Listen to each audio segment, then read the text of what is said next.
Hello guys, welcome back to my channel. If you are new here, my name is Maya and I'm so happy you are able to join me on this absolutely beautiful day. Okay, so I got a request actually from Instagram whether to do a one brand tutorial or face, kind of like my face makeup in a lot of detail. So I was thinking that I should probably do that since I did do an in-depth eyeshadow tutorial 2 videos back. I'll link it right here.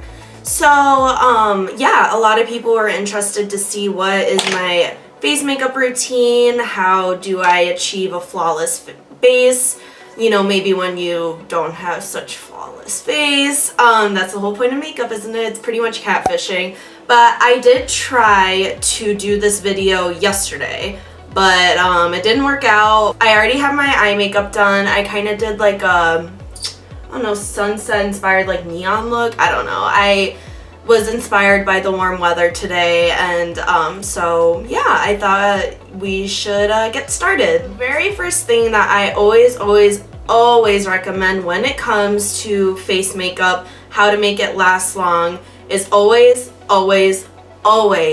know what type of skin you have. So I have mentioned it, I think, quite a few times by now, but I do have combination oily skin. Oh, also don't mind this, I'm having like allergic reaction, it happens.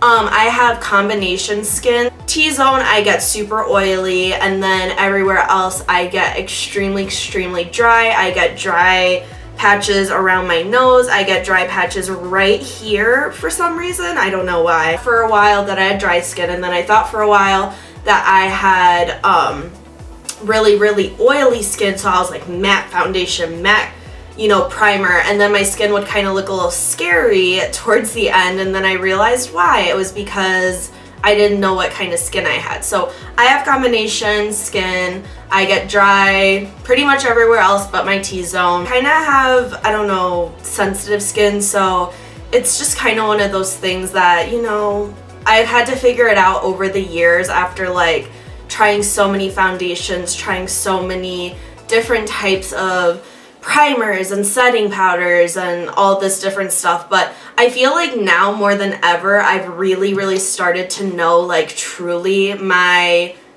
skin and how to work with my skin. So I feel like we can kind of come together, even though my skin's not perfect by any means. It's also acne prone, so I have to like take all of that into account as well. If you're someone who also is maybe combination, or you lean more towards dry, or you lean more towards oily, I would follow what I do. But if you're like on either end of the spectrum, like super oily or super dry, I may not be the best person for you. So that's just kind of my disclaimer, and let's get started. We're going to start with kind of what you should do even prior to putting your makeup on. So prior to putting your makeup on, always clean your face, moisturize, get your skin prepared. Just waking up and being like, I'm gonna put some makeup on is like definitely not what I would personally do, not my suggestion.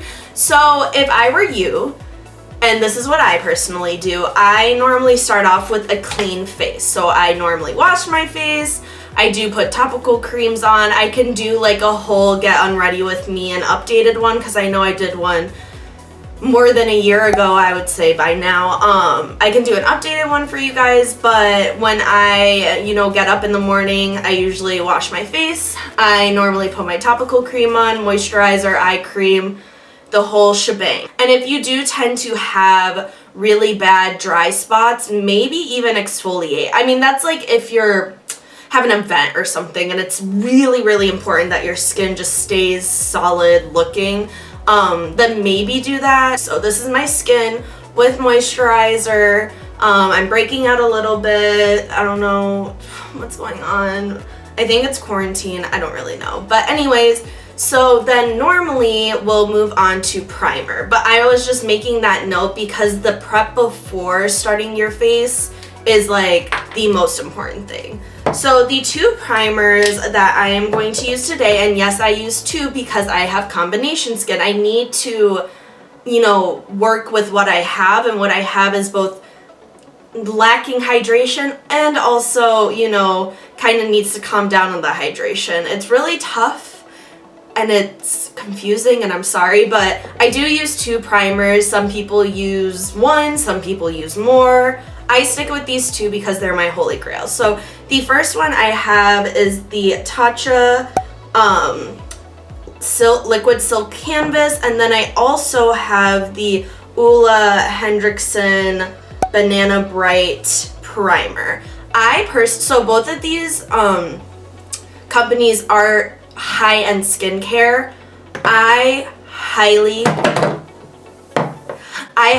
highly recommend getting primers from skincare companies.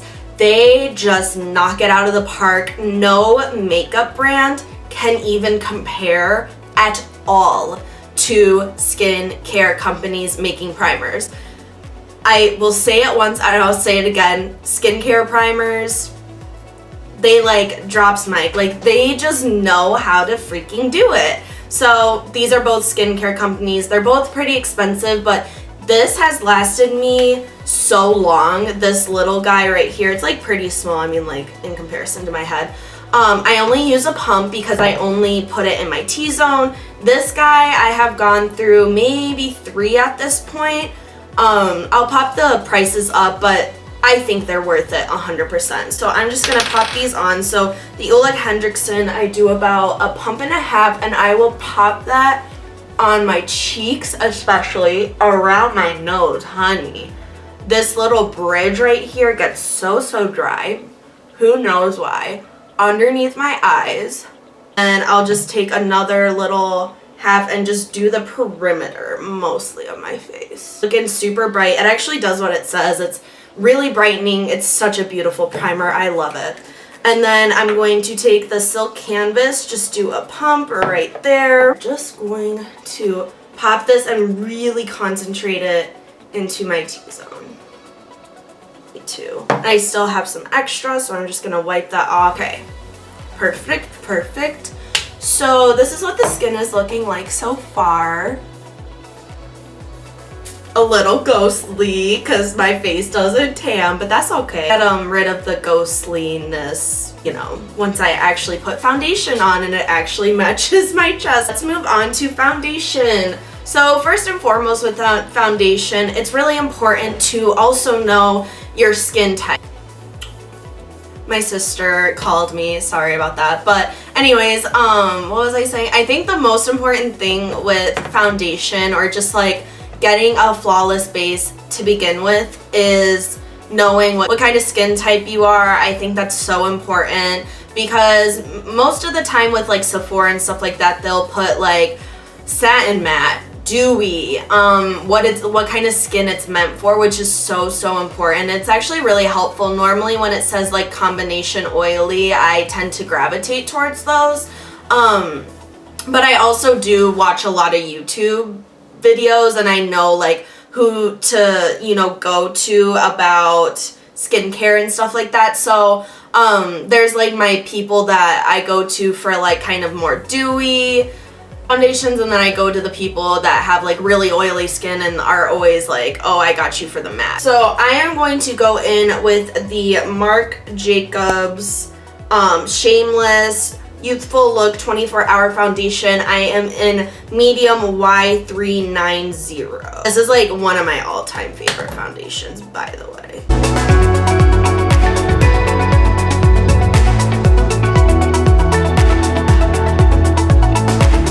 So the quick little trick that I have is normally when I want long wearing skin, what I'll do is take my translucent powder. This is the Cover FX powder. And what I'm going to do is I'm just going to take just the teensiest bit of that powder,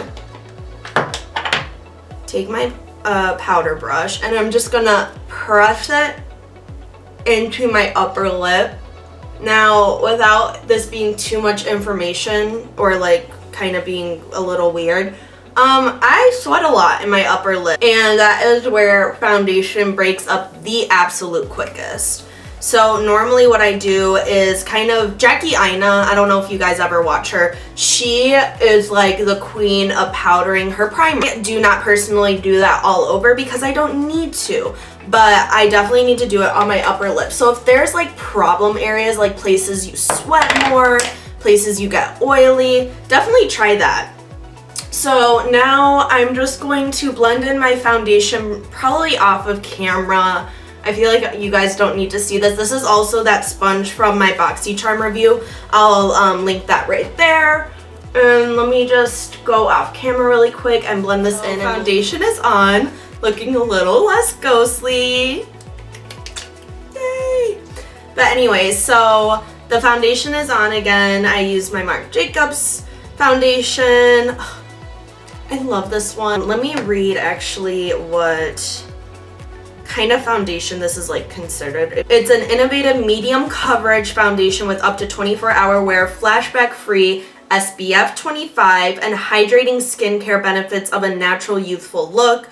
So the coverage is medium, the finish is natural, and it's for normal, dry, combination, or oil. I would definitely say if you're super oily, I wouldn't go for this foundation because it is so, it's like not really hydrating, but like it'll break down, like oils will break it down. We are going to be going to concealer. I only use about 2 different kinds of concealers, and I'll explain why. So with certain pimples, when it's like not a full coverage, this is a medium coverage, that's what it says online, so it's not going to cover up all my imperfections. So what I normally do is I go in with an under eye concealer to cover up any imperfections that maybe my foundation has lost or didn't cover, with a skin colored concealer, which is going to be my Marc Jacobs Accomplice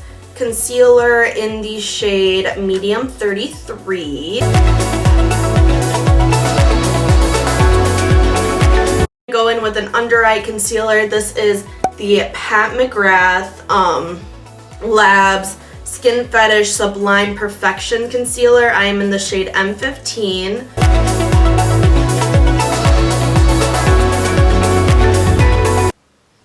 And lastly, what I do with my concealer is I will take that concealer that I use to brighten, in this case the Pat McGrath, or the concealer under eye, and I'm going to just put it again where my like problem area is, so right above my mouth, kind of like reinforced it and just made sure it's not going to budge. So the last part of kind of like the base makeup is powder. I am not a huge person when it comes to like baking. You will never see me bake. Like, baking is kind of a scam. I'm not gonna lie, I really don't recommend baking, but that's just my personal opinion. Some people like live by baking and think it's gonna just completely just make their makeup stay longer. I think it looks a little powdery, it looks a little aging, so I don't personally do that. But what I do, again, I'm taking the Cover FX Perfect Setting Powder. If you want a powder without talc, this is amazing. It's like my go-to. And what I'm going to do is take that on a Morphe E48, and what I'm going to do is just press it into my face. So I'm not baking, I'm just pressing into those areas that I might need a little help.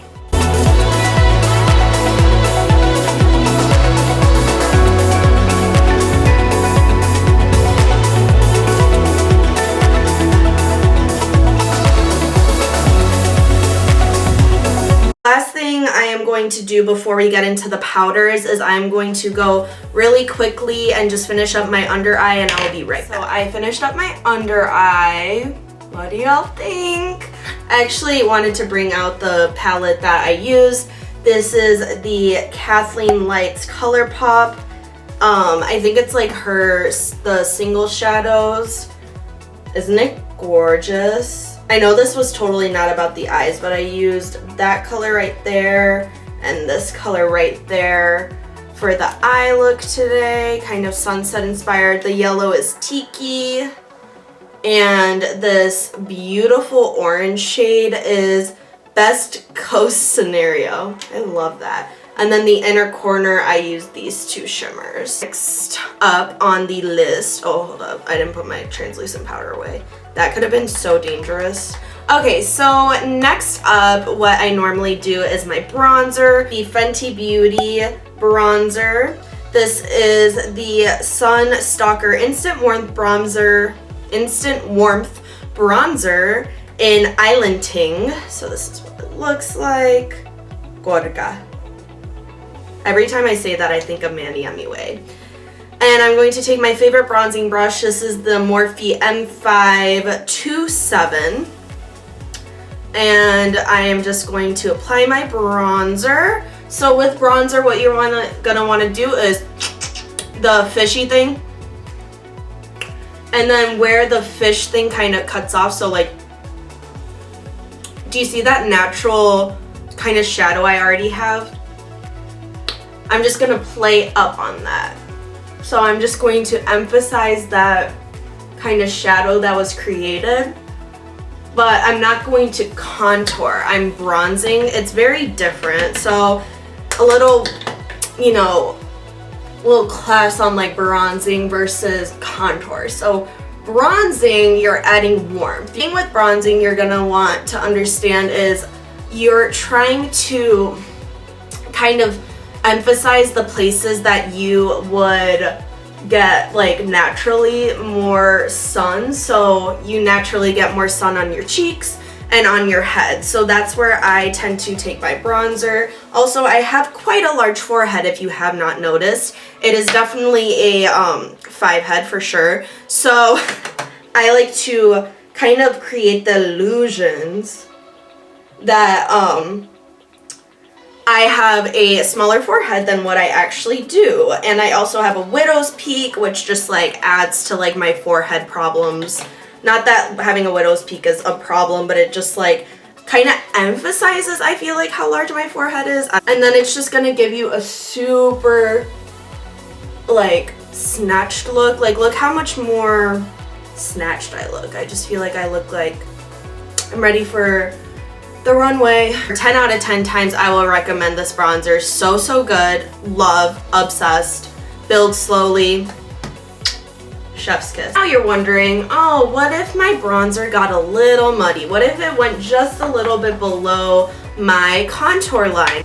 Do I have the solution for you? So I'm going to take that translucent powder again, and what we're going to do is take a little bit, take a straight edge.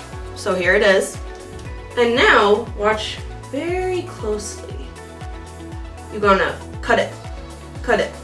Hey, cut it. Cut it.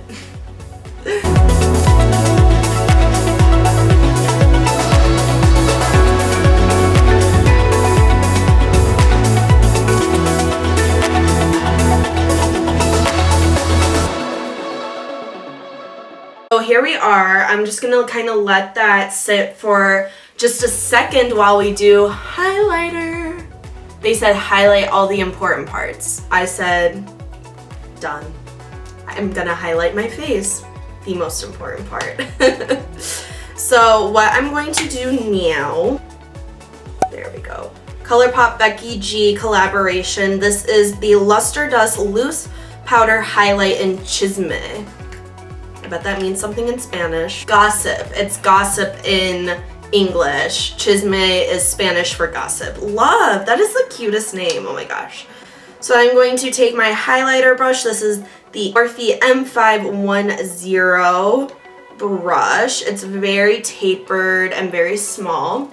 And what I'm gonna do again, if you're new and like don't do a lot of makeup, do that and kind of look where naturally your face is highlighted, where the high points are. That's where you're gonna want to take highlighter. So I'm just going to start it right here on my cheekbone and just kind of swipe it back.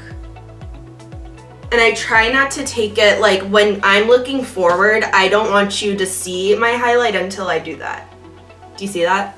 Like, you know, we just talking, we just hanging out, bam. Bam. So I never try to take it like into this area. That's a no-no personally for me. And I really try to concentrate it right at that highest point. It's gonna do the same to the other side.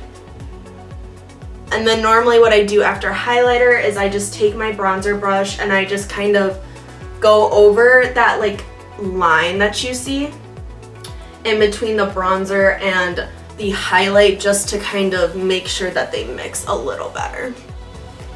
Now I think it's time to wipe away that powder.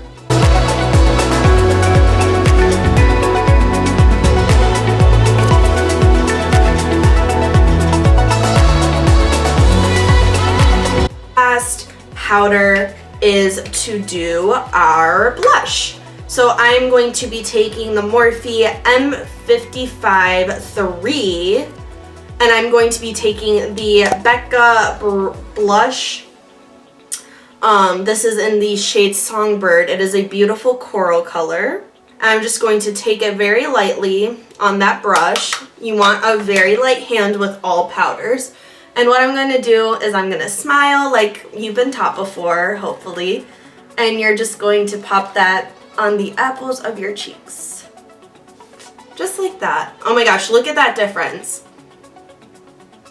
This just looks too harsh, personally for me. If you like this type of like,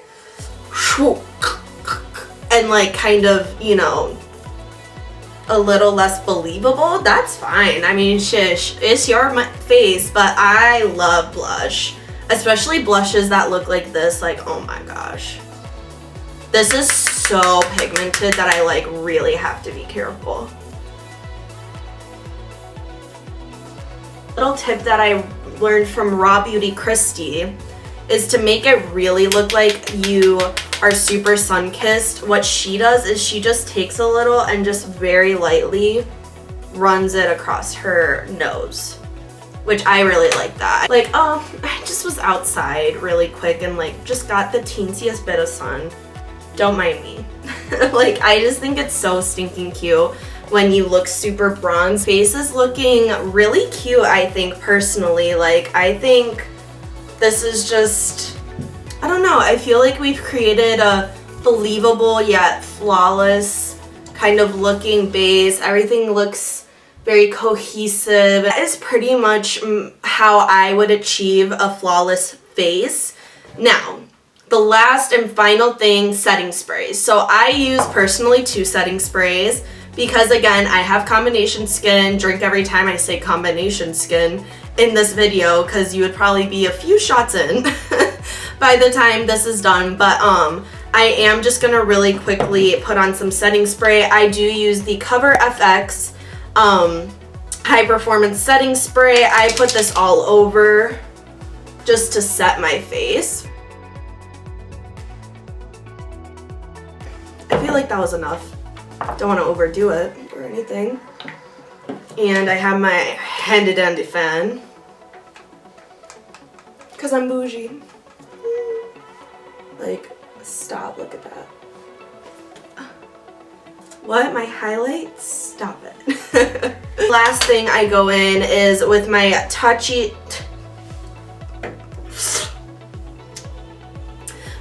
Dewy Skin Mist right there, and I'm just going to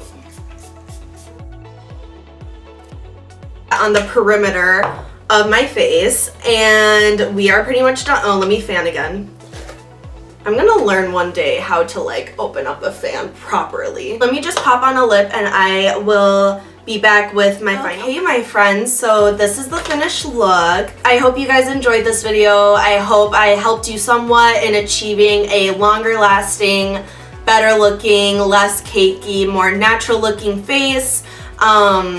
So yeah, let me know what you want to see in my next video. I really appreciate all the love, you guys, and keep sending me suggestions for videos and I will be more than happy to do them for you. So until next week, I love you guys so much and I will see you at my next one. Peace. Translucent powder, y'all. It's crazy how many problems it can cause. Like, ooh-wee. You can like it could make you look like you have like dandruff or something. Even though you totally don't, but you like wore a black shirt and then you put translucent powder. Whoops.